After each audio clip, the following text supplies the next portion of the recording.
José Venegas, de la Comisión Nacional de Energía, presidente. Entonces tiene la palabra, José. Adelante. Buenas tardes, presidente. Buenas tardes, senadores y otras personas en la reunión. Nosotros de la comisión traemos una muy breve presentación, son solo 5 láminas, y voy a intentar aquí hacer compartir. Está inhabilitada la función, dice, para mostrar las láminas. Ahí sí.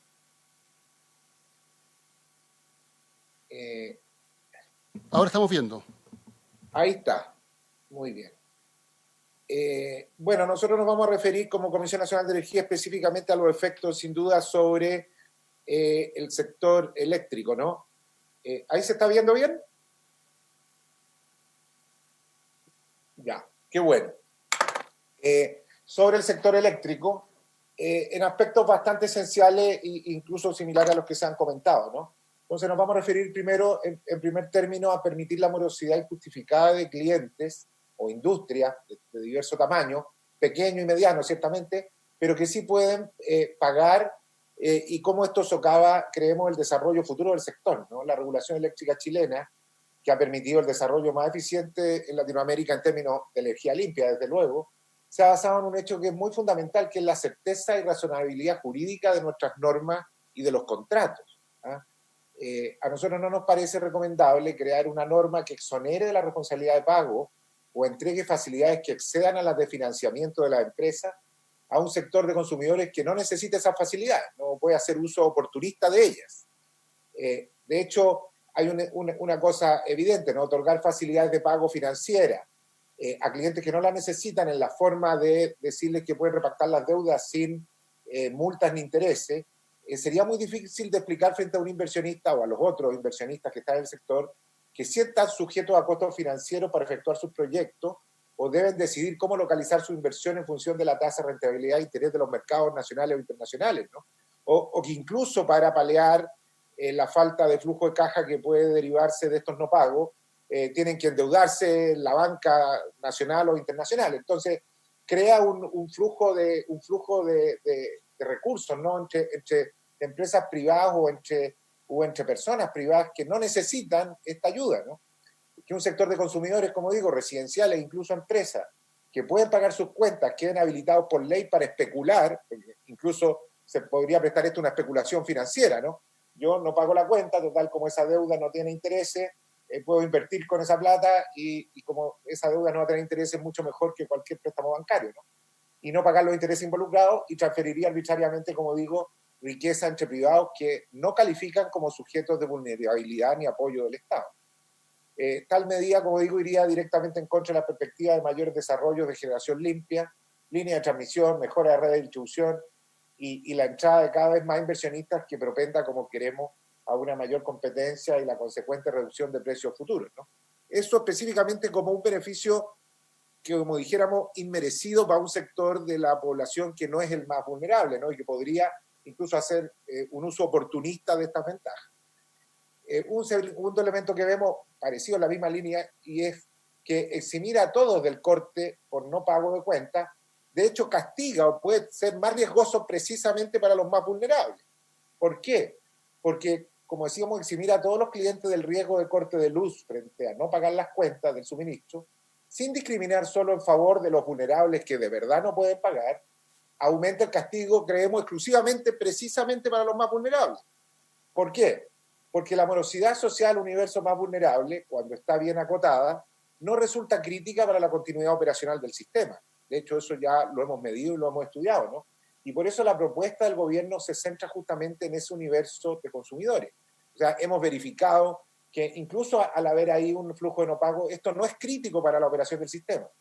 Pero si el no pago de cuentas se extiende a aquellos que sí podrían pagar y de una manera indeterminada, pero dejan de hacerlo al no tener riesgo de corte, por ejemplo, como decíamos antes, incluso hasta con un afán que puede ser hasta oportunista de algunos, entonces sí se puede generar un monto de no pago que arriesgue la continuidad operacional de la cadena. Y si a causa de eso después tenemos corte de suministro o falla por problemas de sustentabilidad operacional, entonces los más damnificados van a ser justamente los consumidores más vulnerables, que viven en zonas más necesitadas de iluminación, que viven con mayor densidad de consumidores por vivienda, que tiene mayor dificultad para proveerse de energéticos alternativos a precios razonables, o en viviendas precarias con mayor contaminación y peligro si usan otras fuentes de energía. Y lo que es peor, o adicional, es que incluso si eso no llegara a ocurrir, lo que de seguro sí va a ocurrir es que los proyectos futuros, frente a una normativa de este tipo, van a exigir precios más altos para neutralizar este riesgo. O sea, cualquier licitación futura de suministro que hagamos, cualquier negociación en un contrato de suministro de energía entre empresas generadoras o transmisores y clientes regulados o distribuidoras, sin duda va a ser a precios mucho más altos que lo que hemos visto, ¿no? Precios más altos que repercutirán especialmente de nuevo en los consumidores más vulnerables. A modo indirecto, buena parte del beneficio a los que pueden pagar, que se le entrega a esos que sí podrían pagar con una norma como esta, lo van a terminar pagando a la larga en los precios más altos una buena parte de los clientes más vulnerables. No sé si eso se entiende, ¿no? Porque obviamente frente a una modificación así de los contratos y de las condiciones de suministro, las próximas licitaciones que hagamos, las próximas licitaciones con vistas a nuevos proyectos de energías limpias y demás, lo primero que se van a tomar en cuenta van a decir, bueno, pero ahora yo ya sé que por una ley frente a una emergencia me pueden declarar un monto no pago o que tengo que entregarlo después o repactarlo sin intereses. Y eso obviamente es un riesgo que tengo que considerar en el precio y lo agregaremos y se agregará en el precio por aquellos desarrolladores futuros. Por otra parte, en la parte del proyecto que se refiere a alterar la forma o entrar en distribuciones de cómo se pagan las cuentas en la cadena, generación, transmisión, distribución, a nosotros nos parece que intervenir la cadena de contrato, repartiendo por ley los costos de la morosidad, destruye las bases contractuales que han permitido también este desarrollo, ¿no? Los contratos vigentes, no olvidemos, generador-distribuidor, esencialmente. Recordemos que en el total de la cuenta hay un 70% de la recaudación que va para los generadores, ¿no? 20% de la distribución, 70% generadores, 10% transmisión. Entonces, gran parte del eventual no pago o gran parte del el pago repactado sin intereses va a repercutir a la larga en muy buena proporción en la parte de los generadores, ¿no? Entonces, los contratos vigentes, como digo, han sido hechos sobre la base, han servido para el desarrollo del sector, en especial para crear energías limpias. Recordemos que todos los proyectos de energías renovables que hoy día están entrando al sistema y que van a entrar en los próximos años, se fundamentan justamente en este tipo de contratos hechos entre generadores de energías limpias y distribuidores para el suministro a todo el universo de clientes regulados. Entonces, nosotros necesitamos continuar con ese desarrollo y que el 40% de energías renovables que hoy tenemos se transforme algún día en el 100%, ¿no? Y evitar, por supuesto, generar así con carbón en el futuro. Los desarrolladores de proyectos necesitan confiar en los contratos, en los que están hoy día y en los que vamos a hacer el día de mañana. Cambiar por ley la cadena de pago, disponiendo prioridades o proporciones de pago arbitrarias que alteren lo que ya está contemplado en los propios contratos, en las propias normas, destruirá toda esa certeza jurídica para los proyectos futuros, ¿no? Son contratos de largo plazo que en sí mismos ya permiten que la situación sea resuelta con cláusulas contractuales o acuerdos específicos entre las partes. Eso es posible, ha ocurrido en el pasado, ¿no? Acuerdos de facilidades se han hecho en el pasado mucho entre generadores y grandes cooperativas, y ahora mismo, entre cooperativas, por ejemplo, y generadores grandes, y ahora mismo hay varios que han sido propiciados por el Ministerio y por la Comisión Nacional de Energía justamente para tratar de dar solución a algunos de estos problemas. Entonces, en el contexto de los suministros licitados para clientes regulados, que son los que nos interesan, los acuerdos privados que emanen de la necesidad de acomodar el riesgo respecto a la morosidad del 40% más vulnerable u otra que se produzca, deben ser aprobados además por la Comisión Nacional de Energía. Lo dice la ley y lo dicen los contratos. Eso es posible, es una ruta seguible, ¿no? Y creemos que la obligación legal de que estos acuerdos sean analizados y aprobados por la CNE garantiza que no se aprobarán abusos en razón del tamaño o capacidad financiera de la empresa involucrada. Y finalmente, hay que también tratar de evitar una pseudo justicia que pareciera que hay aquí entre empresas grandes y pequeñas, pero en realidad no la hay, ¿verdad? Porque no hay ninguna razón para discriminar en favor de empresas distribuidoras grandes, por ejemplo, en contra de empresas generadoras pequeñas. Uno puede tener la tendencia a creer que al entrar a discriminar una manera de resolver los problemas que puede haber entre una generadora grande y, por ejemplo, una cooperativa pequeña, bueno, está ayudando a la cooperativa. Pero también existen los casos inversos. Hay distribuidoras grandes y generadores pequeños. Entonces, no hay razones y es muy complejo discriminar allí cuando existe la ley, existen los contratos y es posible estos acuerdos supervisados por la Comisión Nacional de Energía o Energía, ¿no? Entonces nos parece que no se debe discriminar otorgando arbitrariamente beneficios financieros a unas empresas versus otras.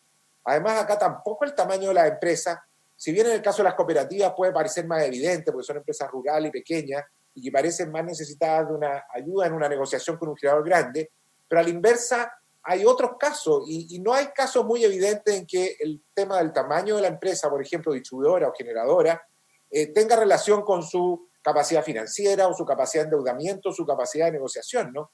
Hay empresas generadoras pequeñas que son débiles o que tienen pocos capitales, y hay empresas generadoras pequeñas que a su vez pertenecen a grandes conglomerados. Hay un sinfín de casos, ¿no? Entonces, no parece razonable entrar en una disposición arbitraria general para este universo, ¿no? Estando, como digo, presente en los contratos la posibilidad de pactarlo por los mismos interesados.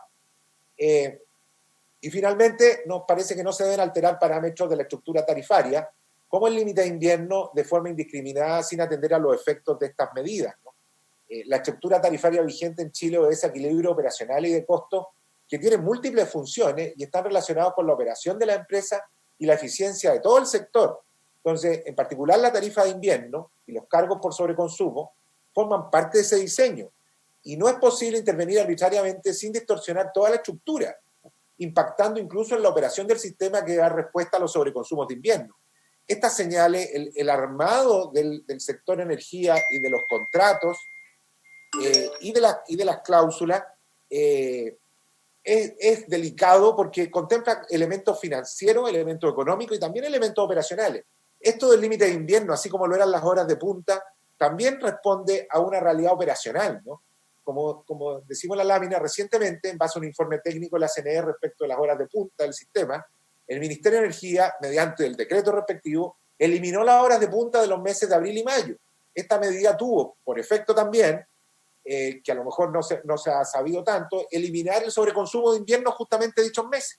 Pero esta medida, y lo estudiamos mucho cuando se lanzó, no se podía hacer extensivo a todo el horizonte del año, porque tiene repercusiones operacionales importantes sobre el desarrollo del sistema, digamos, de cómo fluye la energía por las redes y también sobre las empresas. Entonces, son medidas que, como digo, están en la propuesta que se ha hecho y que ha hecho el gobierno y el Ejecutivo en cuanto a las horas de punta, a la reducción de los meses de abril y mayo y al armado que se hizo de los beneficios a los clientes más vulnerables. Todos estos elementos fueron analizados y fueron delicadamente pesados, digamos, y sopesados y evaluados para no causar problemas en otros aspectos del sistema, ¿no? Como digo, estas medidas fueron estudiadas, ¿no? La medida ya implementada a través del mencionado decreto es suficiente y efectiva y no requiere complementarse con lo que está en la ley. Y finalmente, como conclusión, y ya terminando, repito que la facilidad respecto a la eliminación del corte de luz para clientes vulnerables que no pueden pagar sus cuentas y el que esas deudas pueden ser repactadas sin multa ni intereses posterior a la crisis, ya cuenta con la aprobación del gobierno en el caso de los clientes vulnerables, y precisamente a través de la propuesta hecha por el Ejecutivo ya está en aplicación, ¿no? Cualquier facilidad al universo de clientes y consumidores en general que sí son capaces de pagar cuentas y además por ley constituye una discriminación en favor de privados no vulnerables, además de atentar contra la certeza jurídica del sector y arriesgar el desarrollo futuro de proyectos que serán muy necesarios para avanzar, especialmente con energías limpias, ¿no? Intervenir, como decía, disponiendo por ley alteraciones o proporciones en la cadena de pago también no es adecuado, porque se podría estar favoreciendo a una empresa intermedio de otras por una mala idea de justicia, digamos, o una idea de justicia que puede estar distorsionada por los números, los tamaños, ya que en toda la cadena hay empresas pequeñas y grandes, ¿no? Y el instrumento para definir las relaciones en la cadena de pago ya existe, ¿no? Son los propios contratos entre privados y los podemos alterar. Existe el mecanismo mediante el cual el distribuidor y el generador, estando de acuerdo, pueden alterar estos contratos y ponerse de acuerdo en facilidades de pago y en otros elementos, y esos acuerdos tienen la garantía además de que tienen que ser, está establecido así en los propios contratos de la ley, pueden ser supervisados por la Comisión Nacional de Energía. Entonces, Y recordar siempre, como decía, que todo el armado del desarrollo futuro, todos los proyectos futuros de generación se sostienen en estos contratos de suministro. Son los contratos de suministro entre las generadoras y las distribuidoras las que han hecho posible todo el crecimiento de energías limpias de los últimos años y los miles de megawatts que tenemos en proyectos y en desarrollo futuro. Entonces, hay que ser muy cuidadosos en intervenir contratos o en aplicar sobre ellos normas que son medio arbitrarias y que pueden, por supuesto, poner en riesgo el desarrollo futuro de esos contratos, el desarrollo futuro de esas inversiones y sin duda repercutir posteriormente en toda la cadena, en precios y demás, ¿no? Eso sería, presidente, lo que nosotros como Comisión Nacional de Energía queríamos decir.